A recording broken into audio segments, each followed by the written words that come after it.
I really love my job. I love working with my husband, coming into the kitchen and showing you guys how easy it can be to eat healthy. And I've connected with you along the way, and you have sent me amazing emails telling me how your life's been transformed, the things that you struggle with, what gets you down, what gets you happy. And I haven't been doing that for you. And what I've realized recently is that I need you as much as you need me. And in order to strengthen that relationship, I really need to expose a part of me that's been hidden way down deep in a place where I haven't been ready to deal with it. What you may not know about me is I lost my mom to alcoholism.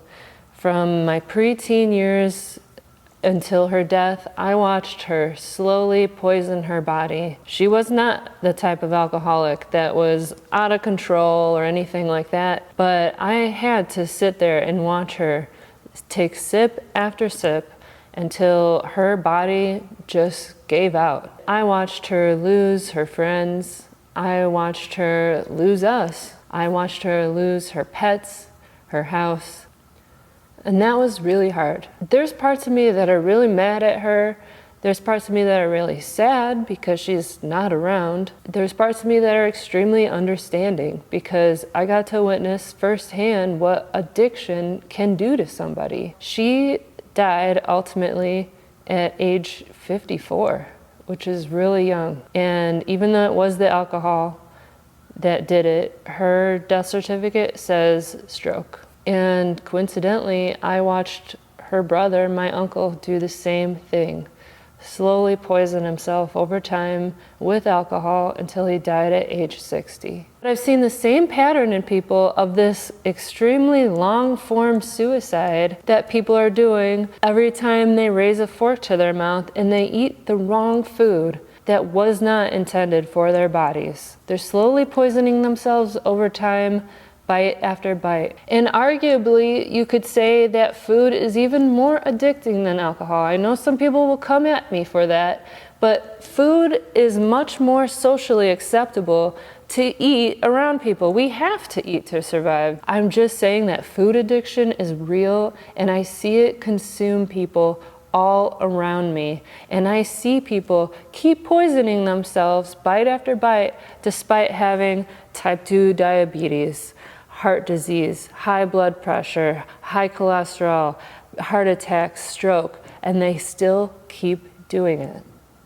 And to be honest, I'm sick and tired of watching people be unwell. I'm sick of having to hear that somebody's loved one passed away in their 50s, their 60s, their 70s. I'm sick of hearing people having a poor quality of life because they've poisoned themselves with the food. And the part about the addiction that I'm really trying to tie in is that, you guys, this is not your fault. This isn't your fault that you're in this environment where there's temptations everywhere you go, at every single step. Every time you step into the grocery store, every time you drive home, you get to see these places, these fast food restaurants, this junk food products on the shelves that are literally designed to keep you addicted because that's how they make money. They make money off of your addiction and they make money off of your poor health. You know, something like heart disease, which is preventable and reversible, is the #1 killer of women. But do we see people marching in the streets saying, change what you eat, put down your fork, eat an apple instead? No, we don't. Because everyone's complacent with this idea that these things just happen to you and that they're genetic and that you'll take the drugs and you'll be fine. But that is not what we're seeing. And as important as it is to me, I'm not gonna sit here and say that I'm not affected by food addiction. Nearly every weekend I have to fight my urge or sometimes give in to the fact that I'll drink a Coca-Cola and I gotta hop back on the wagon because it is so insidious how these things are around us and they're in front of us all the time. I've been there, I have to battle it all the time, and it's worth it for me because I wanna be around a long time for my kids. When I went to my mom and said, Mom, will you please get healthy? She didn't want to listen to me. And that rejection and the consequences of it is not something that's easy to deal with. But I've been forgetting this whole time that you're here, that you care about us, And we care about you, and I actually have somebody that I can talk to and impact. And so today I'm going to ask you, will you please get healthy? Will you please start eating healthier for me? Because I care about you and I love you and I want you to be around for a really long time. And you're worth it. Your life is worth it. Your health is worth it. And I know it's hard. It's the hardest thing you might ever have to do. And that's why we're here. We're here to help make it easy for you and show you that it's really not impossible, but also just to be there for you.